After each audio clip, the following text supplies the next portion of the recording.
How many of you remember what happened? What was the big event in 1969? What? Moon landing. Moon landing, yes. Neil Armstrong, Apollo 11. And so that was a big event. Did you know that the computer that was on there cost $3.5 million? And did you know that the oldest version of the iPhone 6 cost $199? And the iPhone 6 is 32,600 times faster than that computer. And it processes 1.2 million times faster. Times are changing, aren't they? That's pretty amazing. Did you ever think that you would be putting your child or your grandchild, your teenage grandchild, in a car with a total stranger that you've never met, paying that total stranger to take your child away? It's amazing.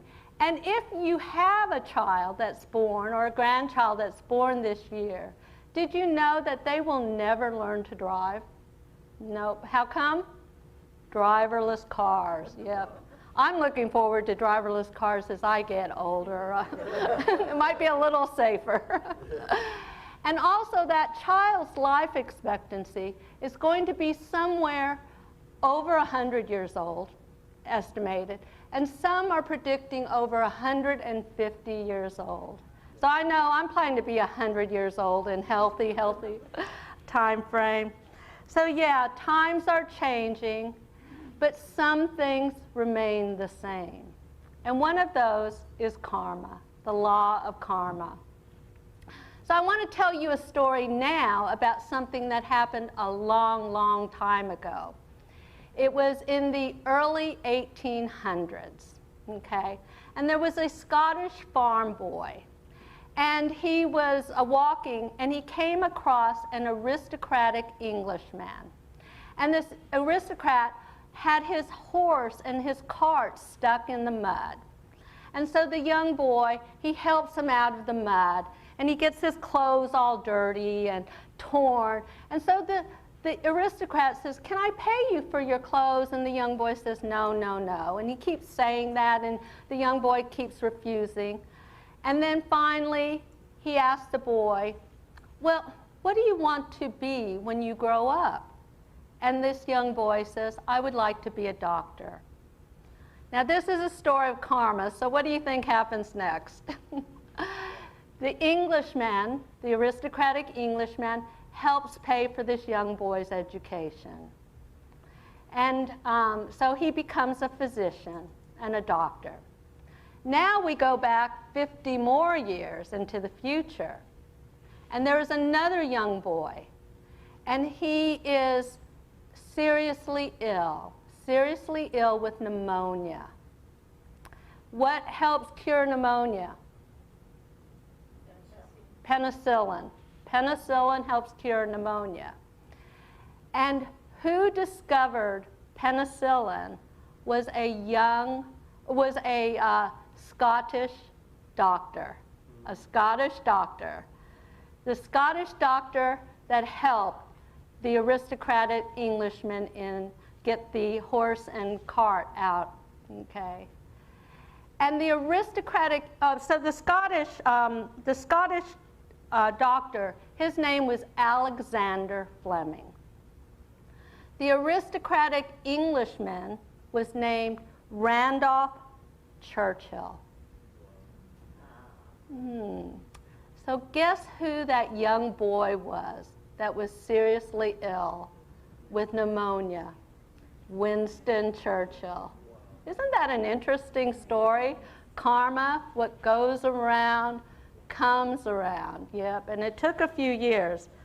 But karma doesn't always, it's not always in the future. It can be right away, because karma is also known as the law of cause and effect. So cause and effect is part of karma.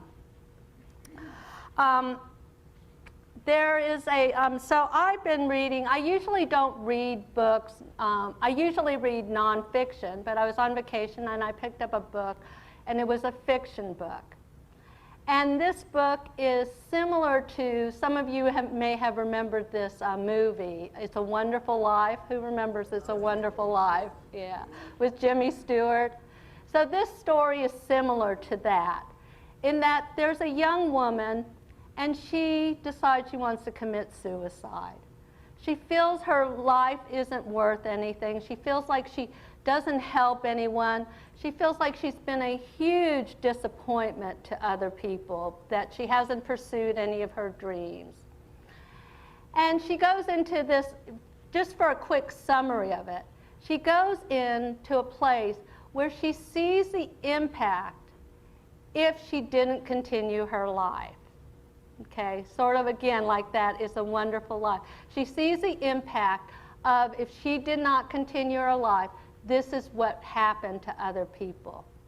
And she sees that small differences, small actions in her life play a huge difference in other people's lives. And here's an example.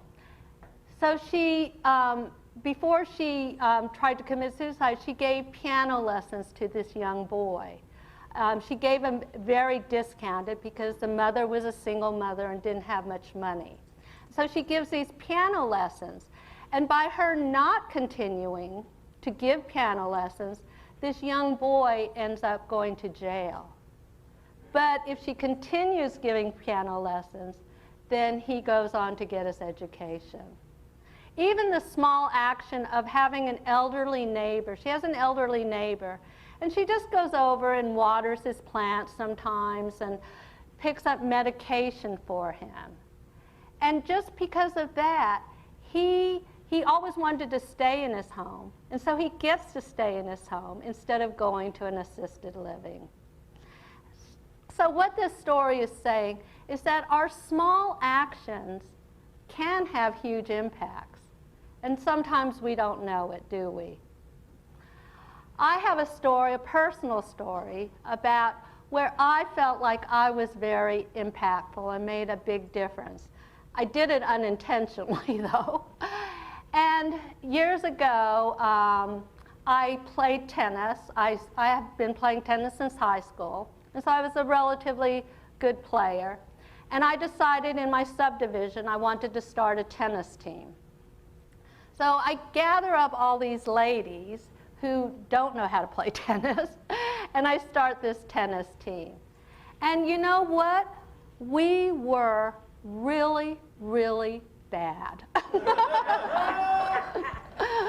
We were so bad that one of the husbands, he pretended he was on the tennis league, and he calls and he says, "Oh, you've won first place in this new division we started, the F League."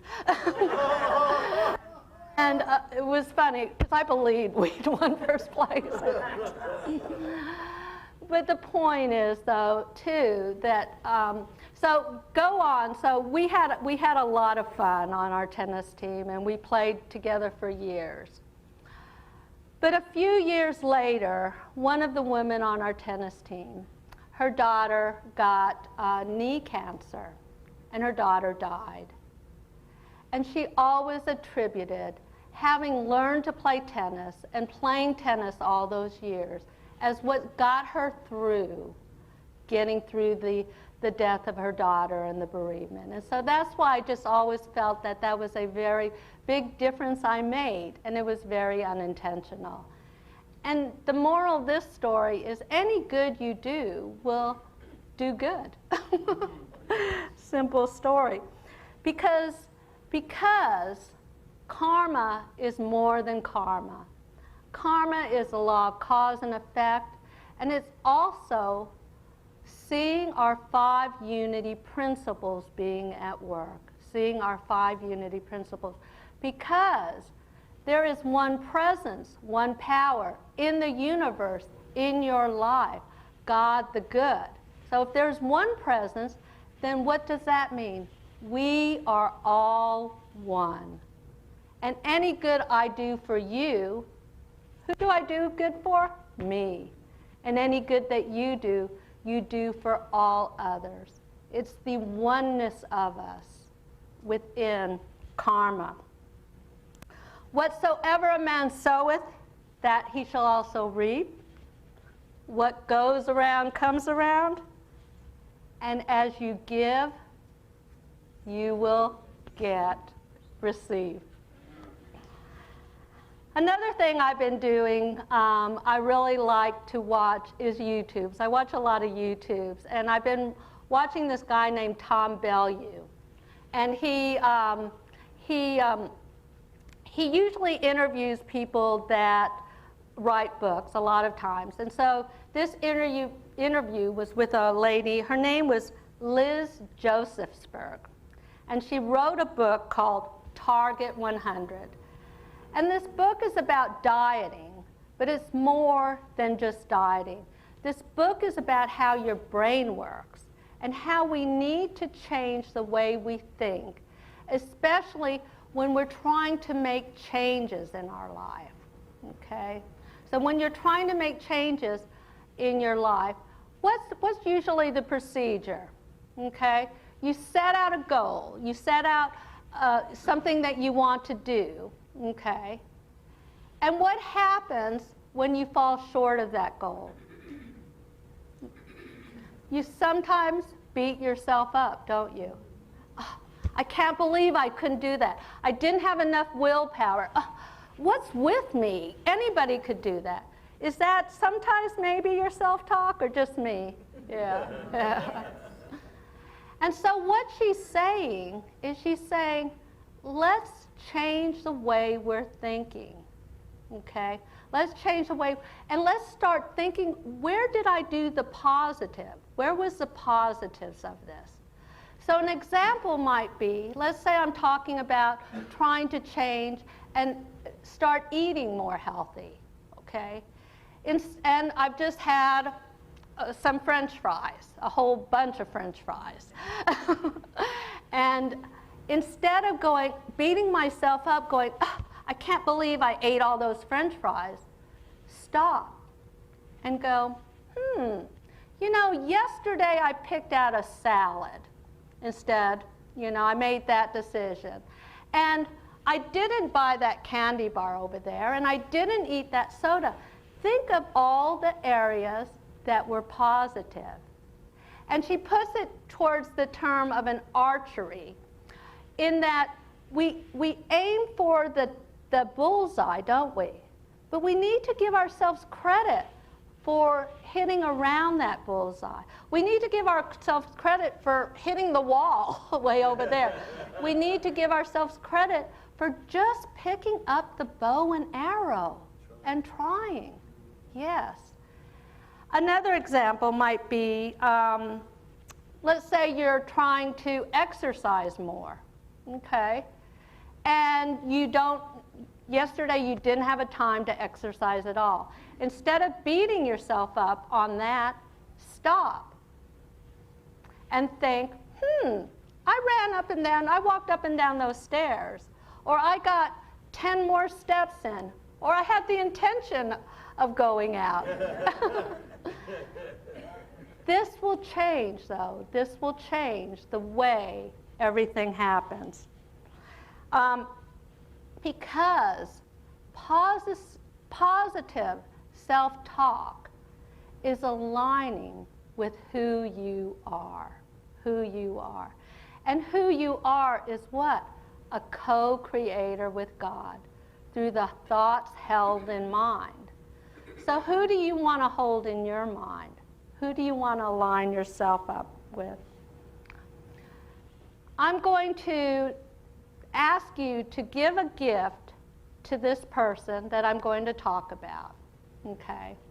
And if you give this gift, it will unfold 10 times more for you. I really think it'll unfold 100 times more for you, but I'm just going to say 10 times. It's not money to unity, although that will unfold 10 times also. But this gift is truly to be more positive with your self-talk. Give yourself that gift of self-talk. Give yourself the gift of positive thoughts about yourself. Find areas that you can praise yourself. Find any area where you're trying to make a change in your life, and whether it's a teeny baby step, be positive with it. Praise, praise, praise yourself. Talk to yourself like you are talking to your best friend, your loved one, your child, your pet. Think of that as you do your self-talk, and especially where you're trying to change things too. So now what I'd like you to do is take this moment and find any area of your life that you might want changed, okay? Think of an area in your life that you have an opportunity for growth. You have something that might want to be different. If you can't change, if you can't think of anything, I want your life. But if you can't think of anything right now, then just get into that mode of feeling good. Feeling good. Think of that's what you want. And then take this time and bring that into your divine mind. So I ask, if you're not driving, okay, to go ahead and close your eyes right now and take that and envision that in your mind's eye. And as I say these words, I want you to repeat them silently. I want you to repeat them silently. All right? Thank you. There is only one presence, one power, active as the universe, and in my life, God the good. My essence is of God. Therefore, I am good.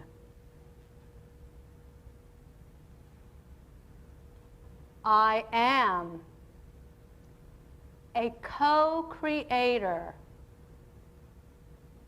with God, creating